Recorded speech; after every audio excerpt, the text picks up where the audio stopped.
السلام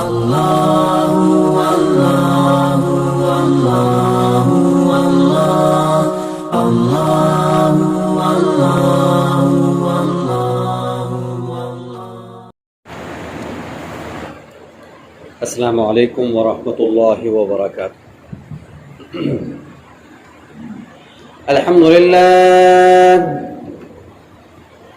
الحمد لله نحمده ونستعينه ونستغفره ونؤمن به ونتوكل عليه ونعوذ بالله من شرور أنفسنا ومن سيئات أعمالنا، من يهده الله فلا مضل له ومن يضلله فلا هادي له، ونشهد أن لا إله إلا الله وحده لا شريك له، ونشهد أن سيدنا ومولانا ومكينا ومدنينا وسراجنا ومنيرنا وحبيبنا وحبيب طبيب قلوبنا، وصلى الله تعالى على خير خلقه محمد وعلى آله وأصحابه أجمعين. أما بعد، فأعوذ بالله من الشيطان الرجيم. بسم الله الرحمن الرحيم. واتخذوا من مقام إبراهيم مصلى. صدق الله العظيم وصدق رسوله النبي الكريم، ونحن على ذلك لمن الشاكرين والشاهدين، والحمد لله رب العالمين. سبحانك لا علم لنا إلا ما علمتنا، إنك أنت العليم الحكيم. رب اشرح لي صدري ويسر لي أمري واحلل عقدة من لساني يفقهوا قولي.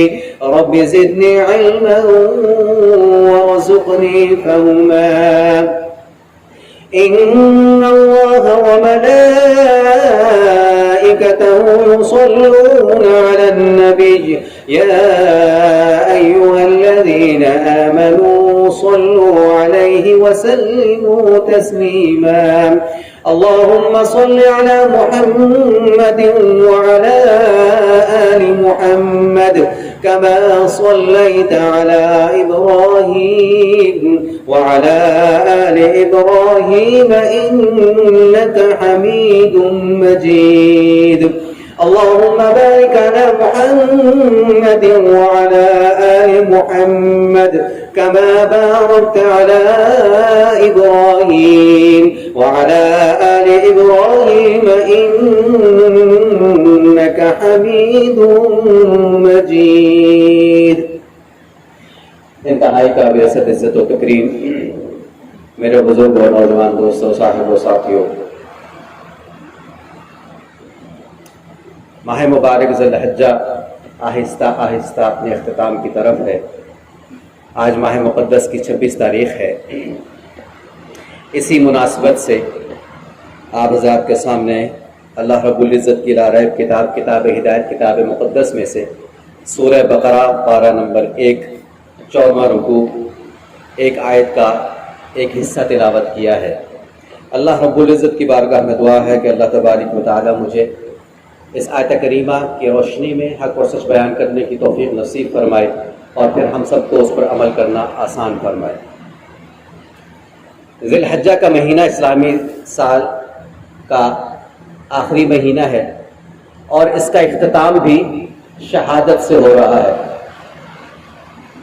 گزشتہ جمعہ میں نے 18 ذی الحجہ کی مناسبت سے سیدنا عثمان بن عفان ذو النورین رضی اللہ تعالی عنہ کی فضائل و مناقب کے حوالے سے گفتگو کی تھی۔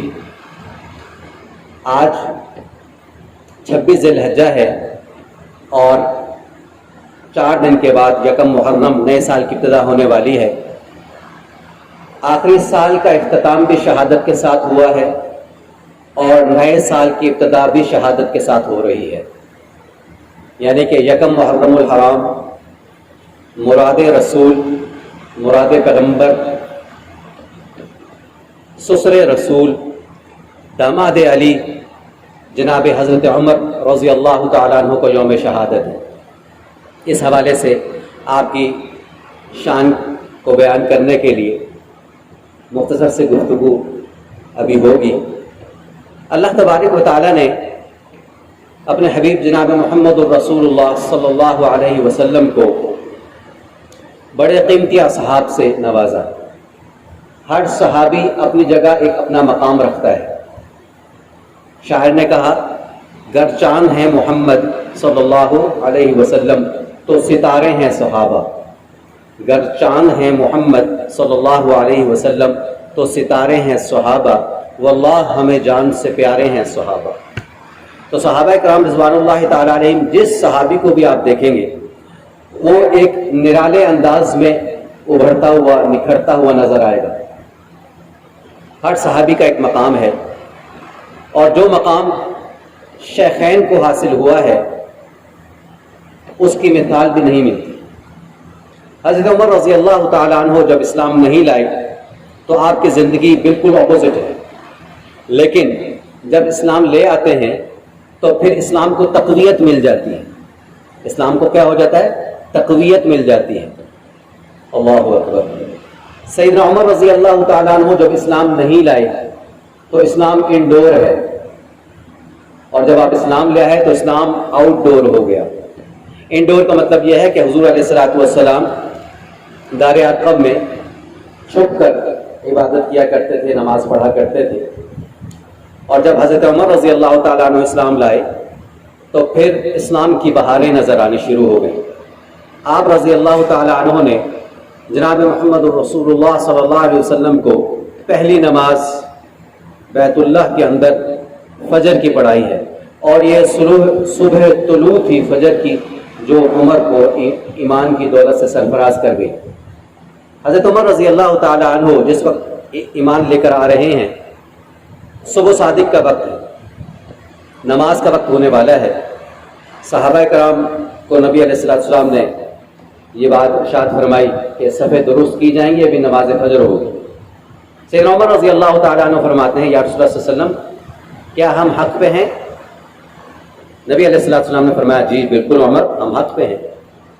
تو سیدنا عمر رضی اللہ عنہ فرماتے ہیں، اگر یا رسول اللہ صلی اللہ علیہ وسلم ہم حق پہ ہیں تو ہم چھپ کے عبادت کیوں کرتے ہیں اپنے رب کی؟ ہمارے لیے تو بیت اللہ ہے، ہمیں تو وہاں جانا چاہیے۔ تو حضور علیہ السلام نے فرمایا، عمر بات تو آپ کی ٹھیک ہے، لیکن ابھی حالات سازگار نہیں۔ تو سیدنا عمر رضی اللہ عنہ فرماتے ہیں کہ یا رسول اللہ صلی اللہ علیہ وسلم، عمر اسلام لے آئے اور حالات سازگار نہ ہوں، یہ کیسے ہو سکتا ہے؟ میرے ساتھ چلیے، آج ہم نماز فجر بیت اللہ میں ادا کریں گے۔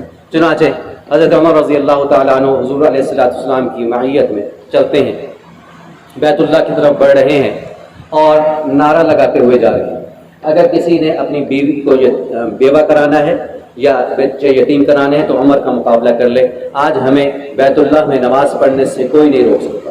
چنانچہ پھر تاریخ نے دیکھا، تاریخ اس بات کی گواہ ہے کہ حضرت عمر رضی اللہ تعالیٰ عنہ حضور علیہ السلام کو اپنے ساتھ لے کر بیت اللہ میں تشریف لائے، اور وہاں پہ فجر کی نماز، پہلی نماز فجر ادا کی گئی سیدنا عمر رضی اللہ تعالیٰ عنہ کے اسلام لانے پر۔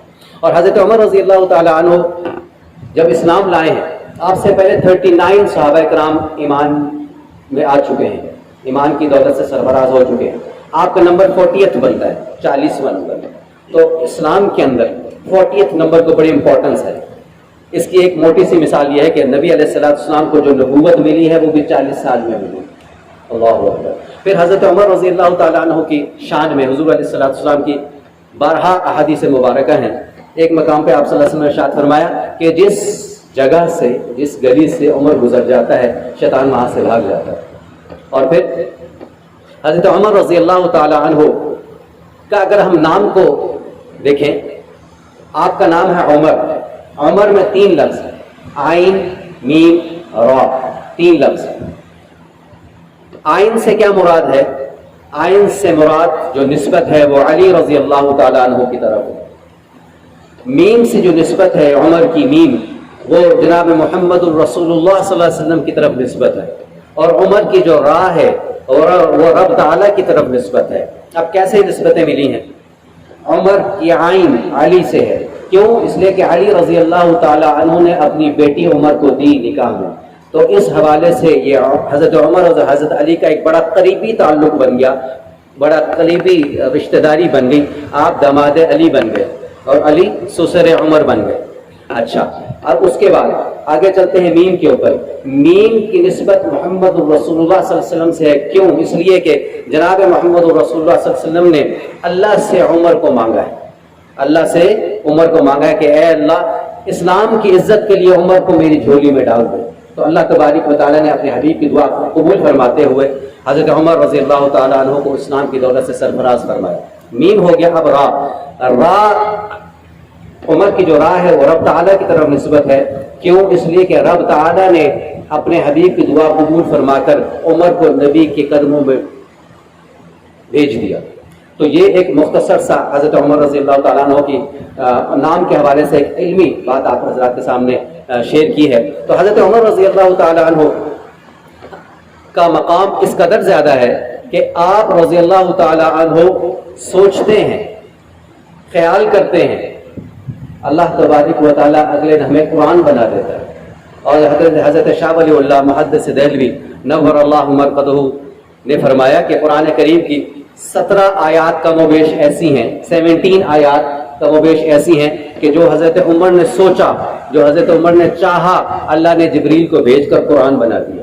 اللہ, یہ تھوڑی شان ہے, کتنی بلند شان ہے سیدنا عمر رضی اللہ تعالی عنہ کی کہ اللہ تبارک و تعالی نے ان کی رائے کا بھی خیال کیا, ان کی سوچ کا بھی خیال کیا. اور فرمایا گیا کہ عمر جب بولتے ہیں کہ عمر کی زبان پر حق ہی آتا ہے, حق کے علاوہ کوئی بات نکل نہیں سکتی. اب یہ جو ایک بات ہے کہ حضرت عمر رضی اللہ تعالیٰ عنہ نے سوچا, اللہ نے قرآن بنایا, اس کی ایک مثال جو میں نے ابھی قرآن کی آیت پڑھی ہے, اسی کی روشنی میں آپ کو ایک واقعہ سناتا ہوں, اس سے آپ ساری تصویر سامنے آئے گی. حضور علیہ الصلوۃ والسلام اپنے صحابہ کے ساتھ بیت اللہ کا طواف کر رہے ہیں. مقام ابراہیم پر پہنچتے ہیں. مقام ابراہیم پہ پہنچنے کے بعد حضور علیہ الصلوۃ والسلام صحابہ کے ساتھ آگے چلے جاتے ہیں. حضرت عمر مقام ابراہیم پر کھڑے رہتے ہیں. حضور علیہ الصلوۃ والسلام نے محسوس کیا کہ میرا عمر میرے ساتھ نہیں ہے. آپ نے پیچھے مڑ کر دیکھا تو عمر موجود ہیں اور آگے نہیں آ رہے مقام ابراہیم سے. تو حضور نے پوچھا, عمر آگے کیوں نہیں آتے, میرے ساتھ چلتے کیوں نہیں؟ تو عمر رضی اللہ عنہ فرماتے ہیں کہ آپ صلی اللہ علیہ وسلم میرا جی چاہتا ہے کہ میں مقام ابراہیم پہ 2 رکعت نماز ادا کروں. میرے دل کی چاہت ہے کہ میں مقام ابراہیم پہ 2 رکعت نماز ادا کروں.